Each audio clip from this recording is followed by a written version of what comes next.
Good afternoon, everybody, ladies and gentlemen. Welcome. My name is Maarten Van Aerde. I'm account manager at Engie M2M, and we are the Sigfox network operator for Belgium. We have built a communication network for the Internet of Things. And maybe you wonder, why Engie? Engie in the telecom business. Indeed, it's new, because Engie, well known from energy and energy services, with divisions such as Electrabel, Koffeli Fabricom. It's mainly energy. But indeed, we entered the telecom business. We created a separate company, Engie M2M, and we want to focus on a very small part of the telecom business. The ultra-narrowband, long-range, low-power communication network for the Internet of Things. And it's, telecom, digitalization, it fits the group strategy. We're moving towards energy transition.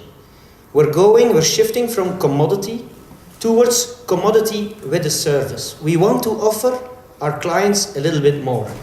And in that way, it's reasonable, it's logical. But don't get me wrong, it's not a network for Engie, it's a public network. For sure, our group will benefit from that. Seeing our assets, production plans, energy plans, our portfolio of customers, doing big infrastructure work with Fabricom, doing facility management with Koffeli, we will definitely benefit from that. But it's a public network. We just saw in the market an opportunity. The traditional telecom companies weren't entering that market. And we were behind. France, Spain, UK, the Netherlands, they were already developing, unrolling a network for Internet of Things. We saw the opportunity, we saw the possibility, it fit our ambition, and so we started the company. Because we are convinced that the next big thing will be a lot of little things. And with little things, what do I mean? Those sensors, those devices that will grab data, collecting big data. Big data that will help cities, industries to, if wanted, further optimize their efficiency of their process. Maybe be more efficient in working with the public space, guiding the cars to the right parking spot. For the guys from Suez, guiding the garbage truck towards the right garbage can which is full. But also track and trace applications for transport companies. If you can dream it, it's possible. People who are better paid than I am, big consultancy companies, predict there will be 50 billion of connected objects in the world by 2020. This is in 4 years, less than 4 years. It's a lot. If you project that number towards Belgium, we'll talk about 100 million objects in Belgium. And that will not be only IoT connected or Sigfox connected objects. We already have a lot of objects connected. You have the connected car, you have the smartwatch, you have a smartphone. This is also connected. You have devices at home with Bluetooth, with Wi-Fi. These are also connected objects. But what we see is, for example, the smartphone, people are willing to pay €5, €10 a month to get your device connected. I'm willing to pay €10 a month because I want to be on the internet, I want to be connected. But now with those new technologies, there is a huge potential. With some restrictions. But now you can have small data packages being sent by devices over a network, long distances, not consuming a lot of power. And those things will help us. Imagine you have a temperature sensor which says it's 4 degrees. But if you're guarding a chemical process, that can be very valid. Or if you know your luggage is still in Milan and you're in Brussels, you can go home, sleep, tomorrow the luggage will be at home. You don't have to wait in the airport. Small messages, but that can mean a lot. And that's why Engie M2M is building a dedicated bidirectional network for the Internet of Things. With some specifications, small data packages, sending it long range, consuming low power at a very low cost. We use a technology, it's the ultra-narrowband technology. It's really a very small peak in the spectrum, and I will show it later on, to send a little data package, 12 bytes, maximum 140 messages a day, That means maximum every 10 minutes, or when it triggers a threshold, an alarm, and you send that over a long distance, 10 kilometers, 60 kilometers. We even succeeded in sending a message 130 kilometers, only consuming 25 milliwatts. Your cell phone is using 2 watts. That enables the possibility to have a battery-powered device to be alive 5 years, 7 years, 10 years, even more. That means if you have a door sensor, you don't have to pull a cable of 2 kilometers to connect the door. You buy a 40 euro sensor, you stick it to the door, and it will communicate to you 7 years, 10 years, giving you the status of door open or door closed. And at a very low cost. The communication cost of our network goes from 1.5 to 7 euro per device per year. So you see, suddenly a new way of working goes open, new technologies, and it's going fast. 3 years ago, everybody heard about IoT, Internet of Things, M2M, connected objects, but now it's reality. The network is there, and you can start communicating. There are a lot of devices available, and you can do it. Sigfox is created in 2009, and it's on a free license band, the 868 megahertz band. It's the same frequency that you use at home to open your gate, to open your garage. But the guys in France, it's a French company, they changed the modulation technology on top of it, and they succeeded in sending small messages on a long distance. They created the technology, and they made the base stations to grab those signals. They did some tests in France, they were very successful, and then they were looking for partners. And in that way, Belgium, Engie M2M, we took that partnership, and we were building the network in Belgium. And so, for the moment, 29 countries are doing that. But on the same technology, on the same spectrum, on the same frequency, which means there are no boundaries. The concept of roaming is gone. If you have a device which is connected in France, and you want to transport it to the Netherlands over Belgium, you don't lose track. You keep your communication. One point of contact, you connect your device, you buy a subscription from the Sigfox network, and you can go ahead and monitor your device. And there are a lot of devices available, and the customers can choose which device do I use for my problem or for the things I want to monitor. And if it doesn't exist, it can be created. The Sigfox communication chip, you can buy it, and you can build some devices around if your product doesn't exist in, let's say, a standard library. And which is very important is that your customer device will communicate to your customer platform. That means you're still the owner of the information. The data is yours. We are just a small part. We are just there to communicate, to bring your package to your IT system. Where are we today? I already mentioned it, 29 countries are or covered or installing the base stations in their own countries. And you can see, for example, what I said, from France to the Netherlands, Ireland, Denmark, they're very good covered, 29 countries, also US is being rolled out. Germany, the Sigfox operator in Germany started the end of last year, and already the biggest countries, or the biggest cities, are covered.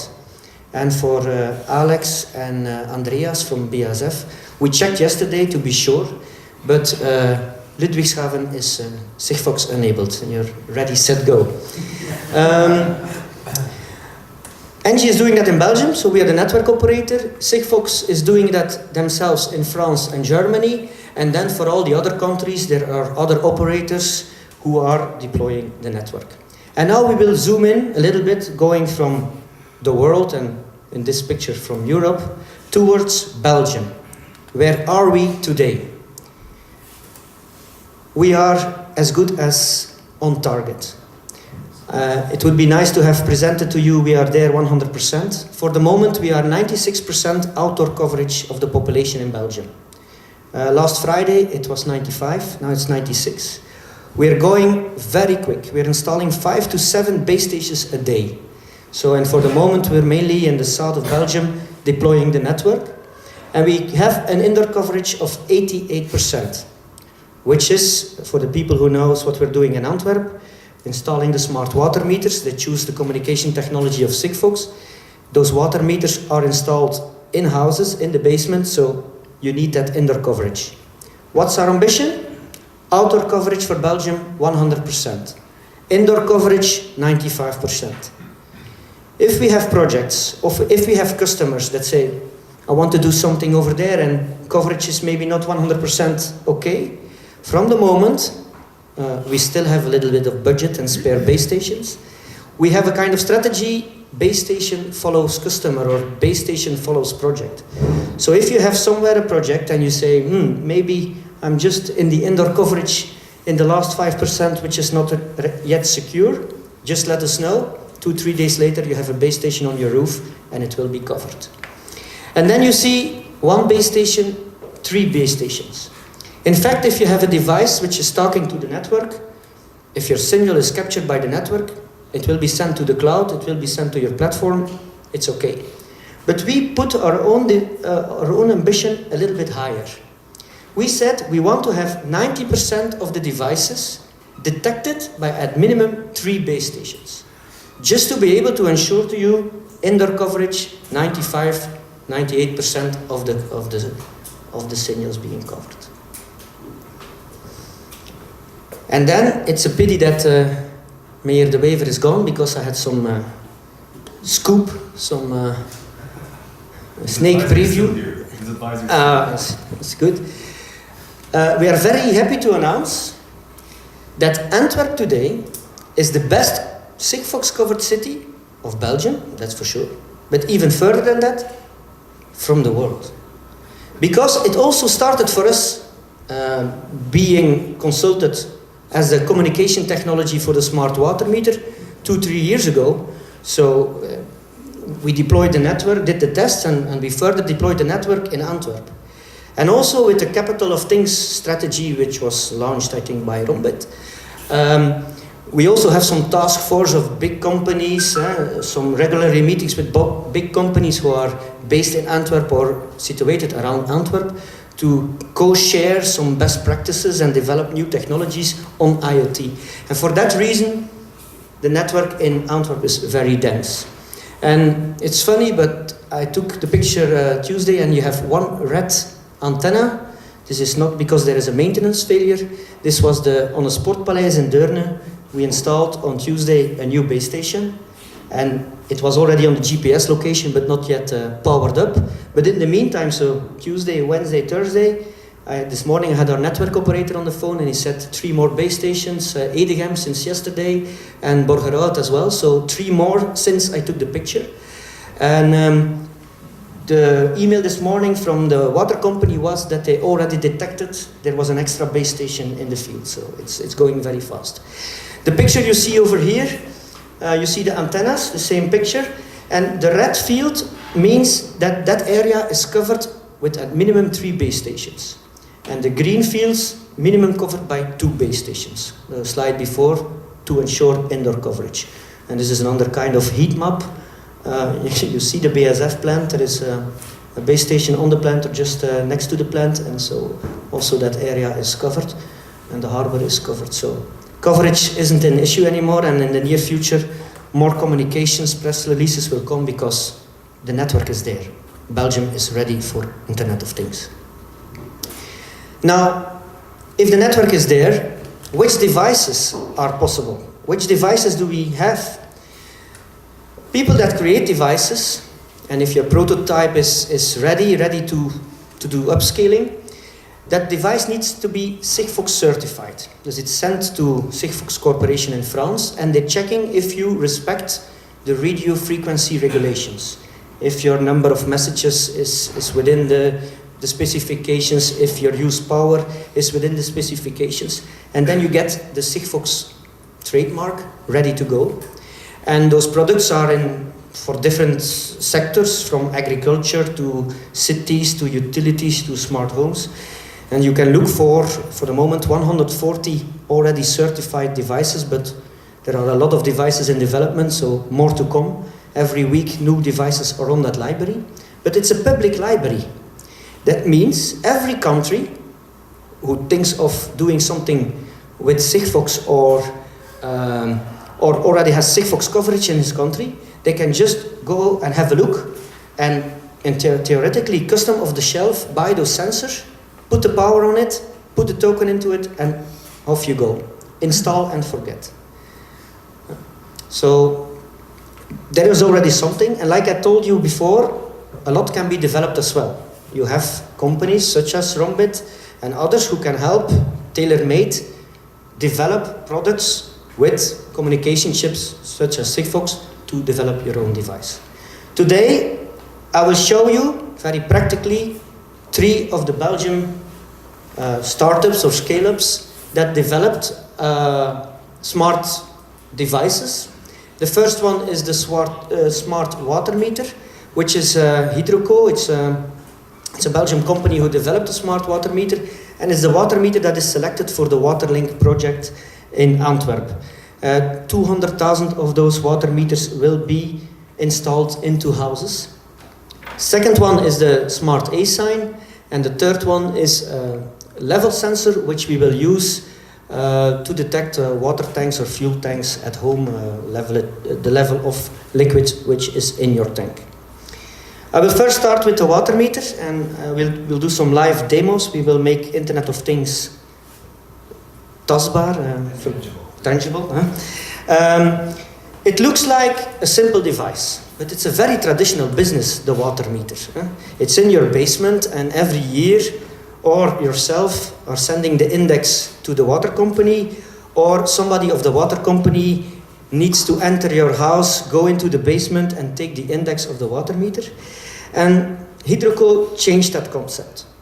And they went a step further. So it's not only the index, because as I told you in the intro, also Waterlink is thinking of offering new services, water as a service. It will not only send the index of the water meter, it will also send you a message, or the water company will send you a message when it detects a leakage. When there is a constant water flow, they will detect it and they say, you're not reacting like the same as a traditional family. There is something wrong with your toilet, or you should check something.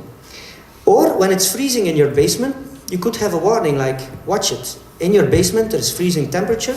You should check what's going on.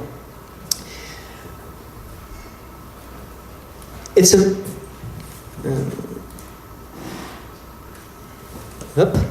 pressed twice, so I hope...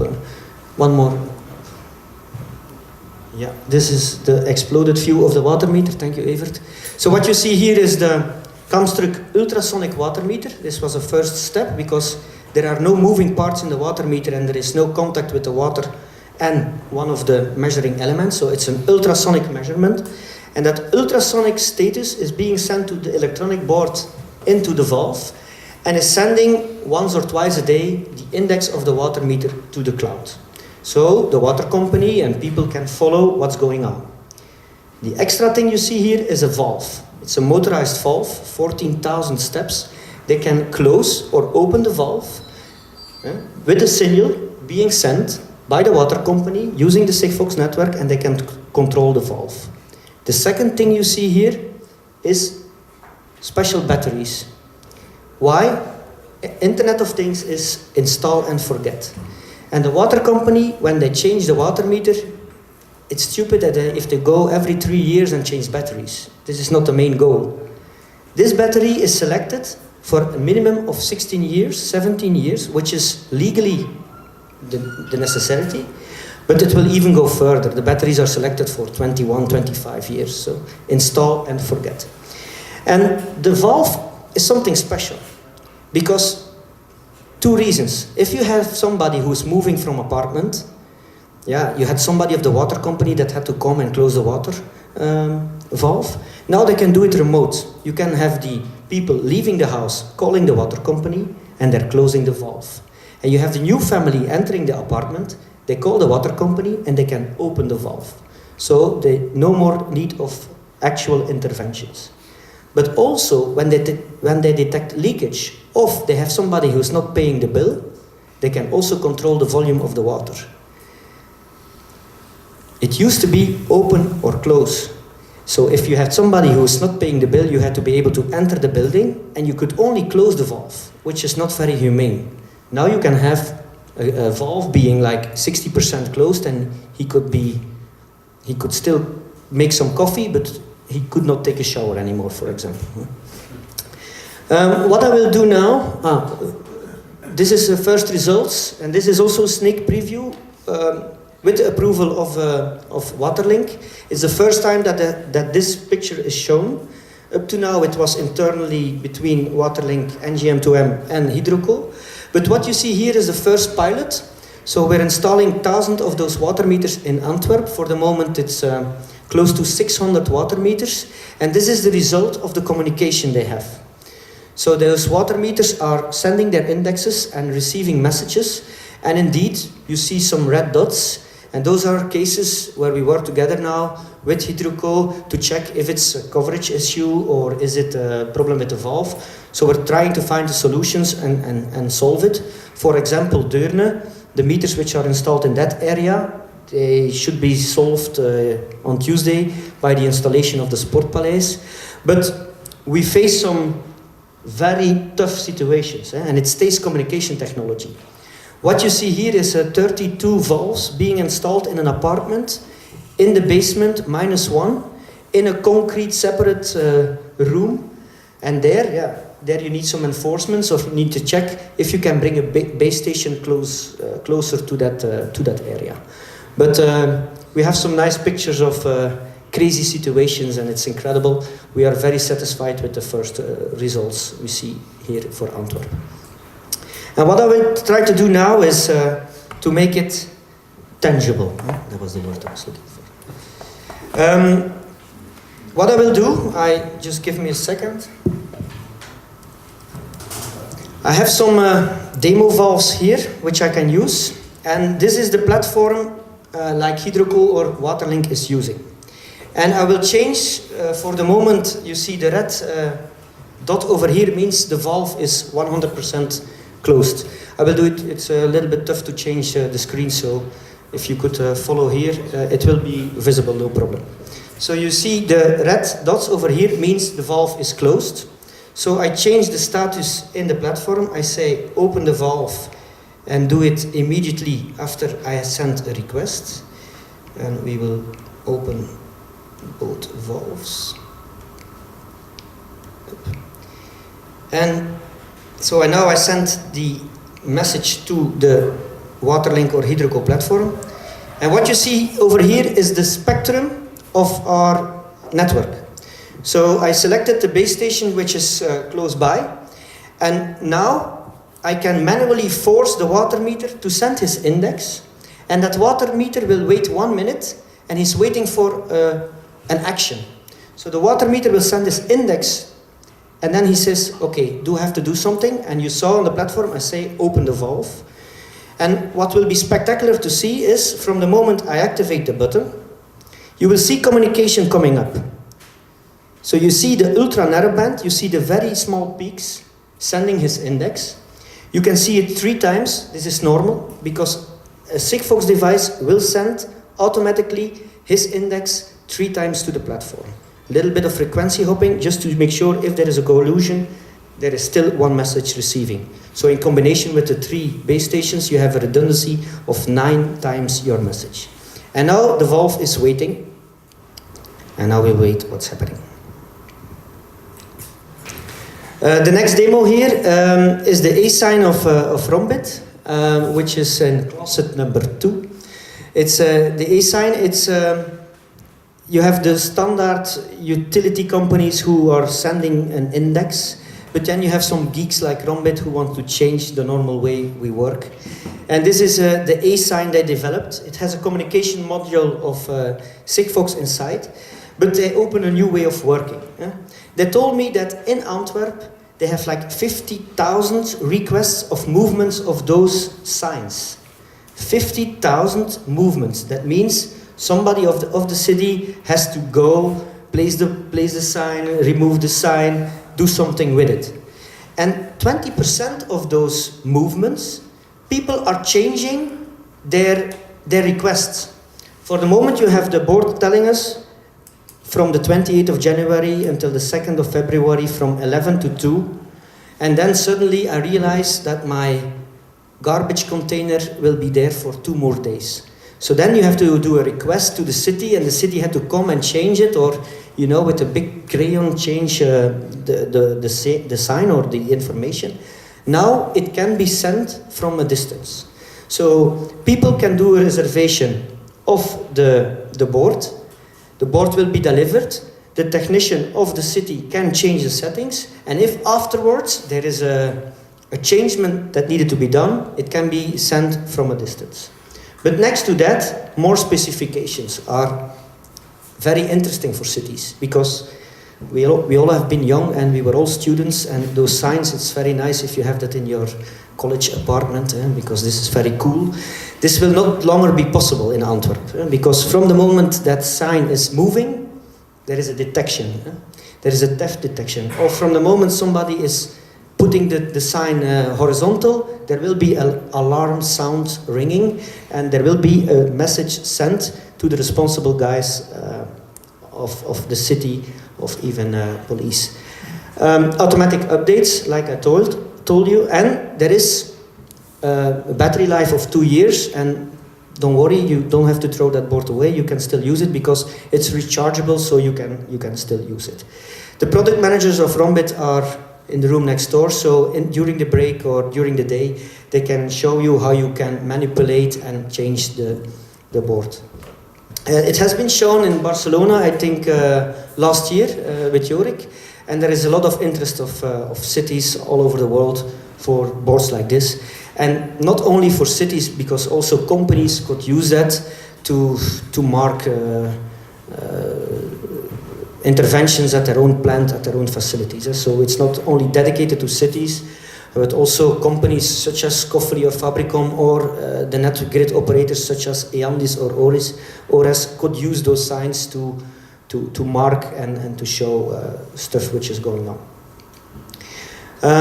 The third one I want to show you, we are a gas and electricity manufacturer and producer, but we could offer, because we have a trading floor, we could offer, for example, to the customer, in this case the army, some trading advice. We could say, we see 3 of your barrels are almost empty, this is the price on the oil market, why don't you buy 100,000 liters and refuel now? This will also fit the program of going towards services and not only commodity. This being said, the coverage is there, and it's just a question of how can we help you? What will you connect? Is there a device which is already in the library you can use? The coverage is there, it's just connect, plug and play, install and forget, or things can be developed. Sigfox chips are available, and companies are doing rapid prototyping or developing sensors can easily be found. There are development kits for people who want to experiment. It's a matter of picking a right application, doing some tests, and you will see how easy it is. That's it for now. I'm open for questions.